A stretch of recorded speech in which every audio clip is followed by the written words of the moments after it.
사랑하는 여러분, 우리는 지금 국민 저항권을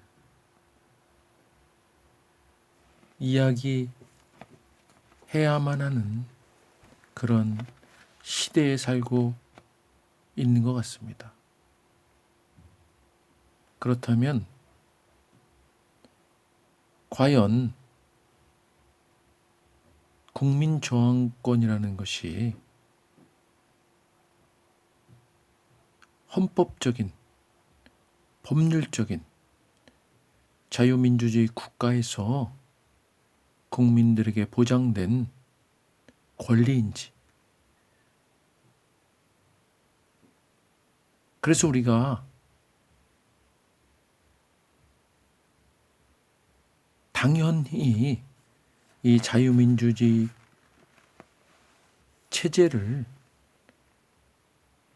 지켜내기 위해서 행사해야 할, 발동해야 할 권리인지를 우리가 알고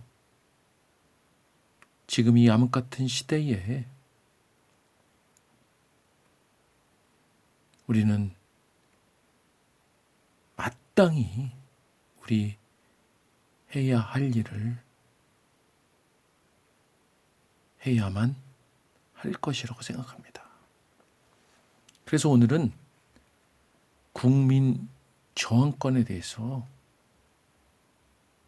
자세히 말씀 나누고자 합니다. 국민 저항권은 국민의 기본권을 침해하는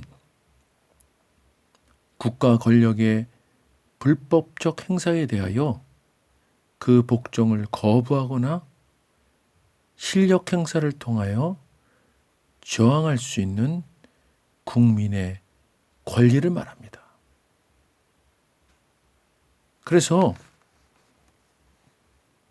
이 국민 저항권은 인간의 기본적 자유와 권리를 억압하는 불법적 국가 권력에 대하여 저항할 수 있는 권리를 말합니다. 이 국민 저항권은 헌법상의 국민의 권리로 등장하게 된 것이 18세기에 들어와서입니다.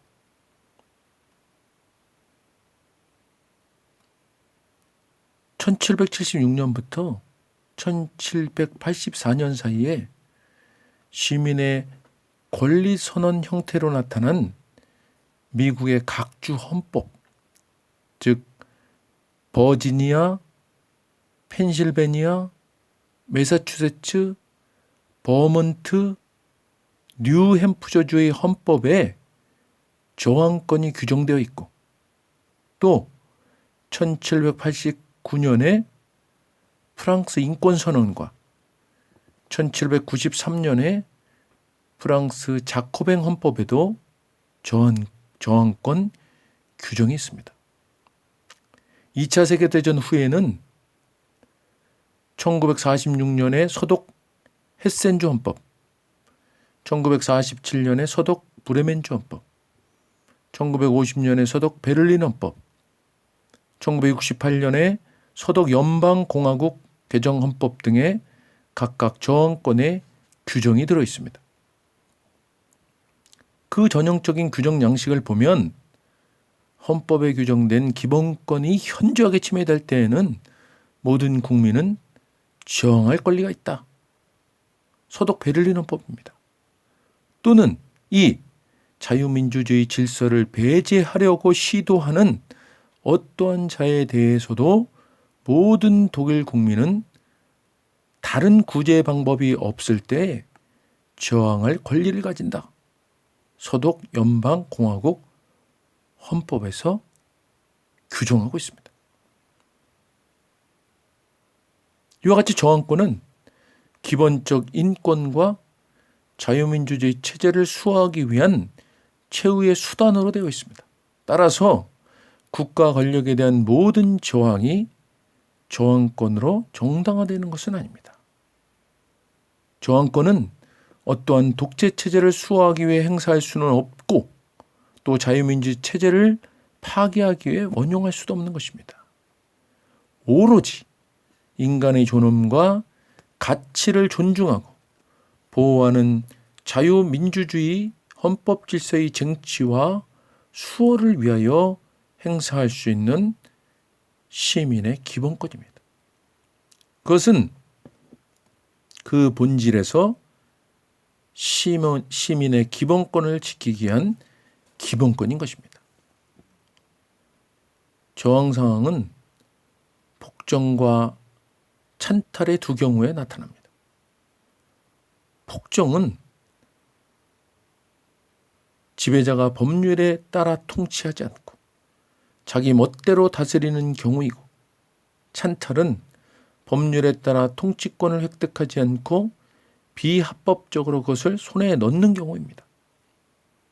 이 경우에는 이미 국민의 기본 인권에 대한 침해는 노골화되고 자유민주주의 헌법 질서는 마비 상태에 빠집니다. 일반적으로 자유민주주의 헌법 질서는 인간의 기본권을 보장하기 위하여 여러 가지 제도적 장치를 마련해 놓고 있습니다. 권력의 상권 분립, 헌법재판 제도, 사법권의 독립, 언론의 자유, 탄핵 제도 등이 그런 것들입니다. 이러한 제도들은 근대의 자유를 위한 투쟁에서 얻은 역사적 산물입니다. 다시 말하면 그것들은 저항권에 의해 쟁취된 헌법상의 제도들입니다. 그래서 이러한 제도 등을 제도화된 저항권이라고도 합니다. 그런데 이 제도화된 저항권이 제대로 기능을 발휘하고 있는 한 저항권을 발동할 필요가 없는 것입니다. 따라서 저항상은 생기지 않습니다. 그러나 이러한 제도적 장치가 독재나 찬탈에 의해 기능을 발휘하지 못하고 기본권 침해가 노골화되면 그 헌법은 위기에 처하게 되고, 따라서 국민에 대하여 긴급 구호를 호소하게 되는 것입니다. 이 호소에 응하는 것이 바로 저항권입니다. 그러므로 저항권은 위기에 처한 자유민주주의 헌법을 되살리기 위한 긴급 구조권입니다. 적나라한 인권 침해에 대해 힘으로써 대항하는 긴급 방어권이라고도 할 수 있습니다. 저항 상황이 주어졌을 때 어떠한 형태로 저항권을 발동할 것인가는 그때그때의 사정에 따라 다른 것입니다. 주어진 저항 상황의 특성에 따라 소극적 저항으로 대처할 수도 있고 적극적 저항으로 나아갈 수도 있습니다. 소극적 저항의 경우는 국가 권력에 대한 모든 형태의 복종 거부가 비폭력적 형태로 나타나며, 적극적 저항의 경우는 폭력 시위, 정치 테러 등 모든 폭력적 저항이 이에 속합니다. 이러한 폭력적 저항의 경우는 심하면 무정부 상태를 야기할 수도 있기 때문에 그 합법성이 논란이 되지만, 그것이 자유와 인권의 수호 및 쟁취를 위해 남겨져 있는 마지막 수단일 때는 저항권의 행사로서 정당화되는 것입니다. 프랑스 혁명이 그 전형적인 예인 것입니다. 우리나라의 헌법에는 저항권의 규정이 명문화되어 있지는 않습니다. 그러나 헌법 전문에 불의에 항고한 4.19 민주 이념을 계승하고 라는 문구를 삽입함으로써 저항권 명시를 대신하고 있습니다.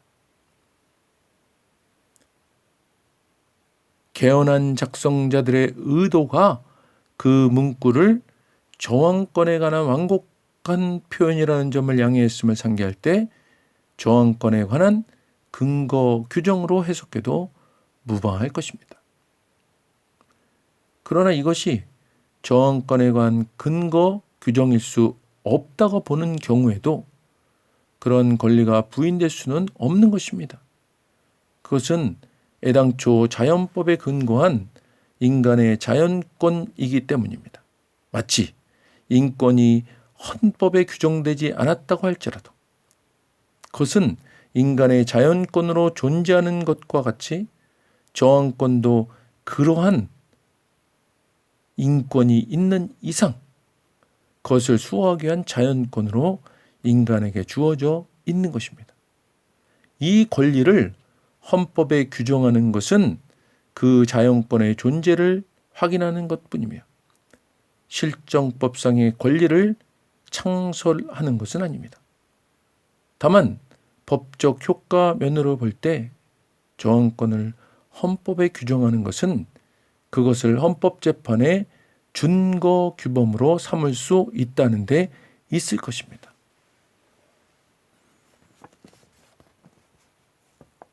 국민 저항권은 앞에서 설명드린 대로 이와 같은 것입니다. 지금 이 나라가 공수처법,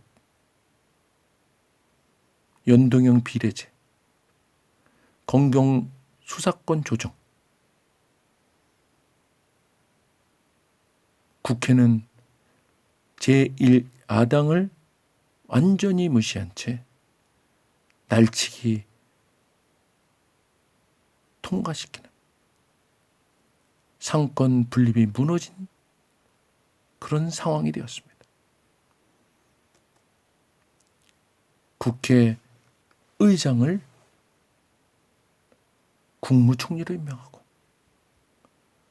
여당의 대표를 했던 사람을 법무부 장관으로 임명해서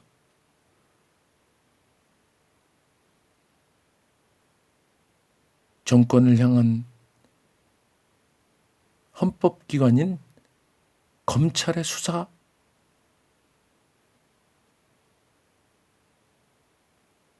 상황을 무력화시키는